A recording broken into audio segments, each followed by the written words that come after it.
ಮೋಸ ಹೋಗೋರು ಇರೋವರೆಗೂ ಮೋಸ ಮಾಡೋರು ಇದ್ದೇ ಇರ್ತಾರೆ ಅನ್ನೋದಕ್ಕೆ ಈ ಘಟನೆಯೇ ಸಾಕ್ಷಿ. ಕಲಬುರಗಿಯಲ್ಲಿ ನಡೆದಿರುವಂತಹ ಘಟನೆ ಇದು. ಬಹುಕೋಟಿ ವಂಚನೆಯ ಘಟನೆ. ಮನಿ ಡಬ್ಲಿಂಗ್ ಹೆಸರಿನಲ್ಲಿ 30 ಕೋಟಿಗೂ ಅಧಿಕ ಹಣವನ್ನು ಇಲ್ಲಿ ವಂಚನೆಯನ್ನ ಮಾಡಲಾಗಿದೆ.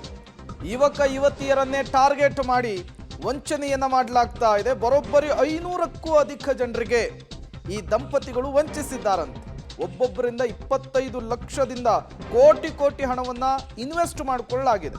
ಹಣ ಹೂಡಿಕೆ ಮಾಡಿಸಿಕೊಂಡಿದ್ದಂತಹ ಉತ್ಕರ್ಷ್ ಹಾಗೂ ಸಾವಿತ್ರಿ ರೋಜಾ ಪೊಲೀಸ್ ಠಾಣೆಯಲ್ಲಿ ಕುರಿತಂತೆ FIR ದಾಖಲಾಗಿದೆ.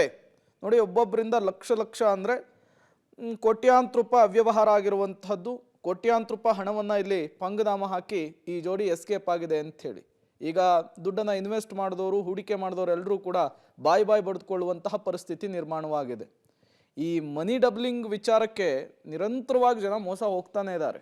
ಎಷ್ಟೇ ಎಚ್ಚರಿಸುವಂತಹ ಕೆಲಸ ಮಾಡಿದ್ರೂ ಕೂಡ ಜನ ಹಣದಾಸೆಗೋಸ್ಕರ ತಾವು ಕಷ್ಟಪಟ್ಟು ಕೂಡಿಟ್ಟಂತಹ ಹಣವನ್ನು ತಮ್ಮ ಕೈಯಾರೇನೆ ಕಳೆದುಕೊಳ್ಳುವಂತಹ ಕೆಲಸ ಆಗ್ತಾ ಇದೆ. ಈ ದಂಪತಿಗಳು ಸ್ಥಳೀಯವಾಗಿ ಎಲ್ಲರಿಗೂ ಕೂಡ ಯಾಮಾರಿಸಿ ಈಗ ಕೋಟಿ ಹಣವನ್ನು ವಂಚನೆ ಮಾಡಿ ಅಲ್ಲಿಂದ ಕಾಲ್ಕಿತ್ತಿದ್ದಾರೆ ಅನ್ನುವಂಥ ಮಾಹಿತಿ. ಇದೇ ವಿಚಾರಕ್ಕೆ ಸಂಬಂಧಪಟ್ಟಂತೆ ರೋಜಾ ಪೊಲೀಸ್ ಠಾಣೆಯಲ್ಲಿ FIR ದಾಖಲಾಗಿದೆ. ರೋಜಾ ಪೊಲೀಸ್ ಸ್ಟೇಷನ್ಲಿ ಒಂದು ಗುನ್ನೆ ದಾಖಲಾಗಿದ್ದು, ಗುನ್ನೆ ನಂಬರ್ 33/24 ಇದ್ದು, ಅದರಲ್ಲಿ 467, 468, 420 IPC ರೆಡ್ ವಿತ್ 34 IPCD ಕೇಸನ್ನು ದಾಖಲು ಮಾಡ್ಕೊಂಡಿದ್ದೀವಿ. ಇದರಲ್ಲಿ ಅಕ್ಯೂಸ್ಡ್ಗಳು ಏನಂತಂದರೆ ಕ್ಯಾಪ್ಟನ್ ಗೋಲನ್ ಎಂಬ ಟ್ರೇಡಿಂಗ್ ಕಂಪ್ನಿ ಅವರಿದ್ದಾರೆ. ಅವರು ಸುಮಾರು ಪಬ್ಲಿಕ್ ಕಡೆಯಿಂದ ಹಣವನ್ನು ಹಾಕಿಸ್ಕೊಂಡು ಜಾಸ್ತಿ ದುಡ್ಡು ಕೊಡ್ತೀವಿ ಅಂತೇಳಿ ಅವರಿಗೆ ಮೋಸ ಮಾಡಿರೋದ್ರ ಬಗ್ಗೆ ಈಗ ಒಬ್ಬರು ದೂರನ್ನ ಕೊಟ್ಟಿದ್ದಾರೆ.